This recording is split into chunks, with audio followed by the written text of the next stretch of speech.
नमस्कार दोस्तों, कैसन पियावा के चरित्र बाटू सबसे बड़ा न्यूज बताने वाला हूँ। ट्रेंडिंग नंबर 1 पर ट्रेंड कर रहा है ये गाना। जी हाँ मेरे दोस्तों, कैसन पियावा के चरित्र बाटू इस गाना मेन ट्रेंडिंग लिस्ट में 1 नंबर पर आ गया है। सुबह सुबह आज ही इस गाना को रिलीज किया गया है वेब म्यूजिक चैनल पर, और दर्शकों को प्यार और दुलार इतना मिल रहा है कि बहुत तेज़ी से इस पर व्यूज मिल रहा है। व्यूज के एकदम बारिश हो रहा है और लाइक कमेंट के एकदम बरसात हो रहा है।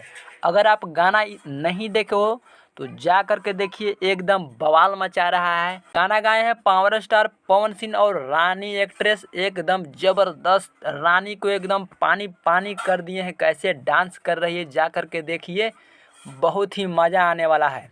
सबसे बड़ा खबर यह है कि ट्रेंडिंग नंबर 1 पर ट्रेंड कर रहा है और म्यूजिक सेक्शन में 5वां नंबर पर वीडियो ट्रेंड कर रहा है। जब मैं वीडियो बना रहा हूँ तो 5वां नंबर पर ट्रेंड कर रहा है। जल्दी ही नंबर 1 पर आने वाला है, तो जाओ जल्दी से पावर स्टार पवन सिंह को गाना को एकदम देखिए। रानी के एकदम डांस बहुत ही बवाल का, गजब लेवल का है, जा कर के देखिए और इस गाना को लाइक कमेंट शेयर कीजिए। मिलते हैं अगले नेक्स्ट वीडियो में। जय हिंद, वंदे मातरम।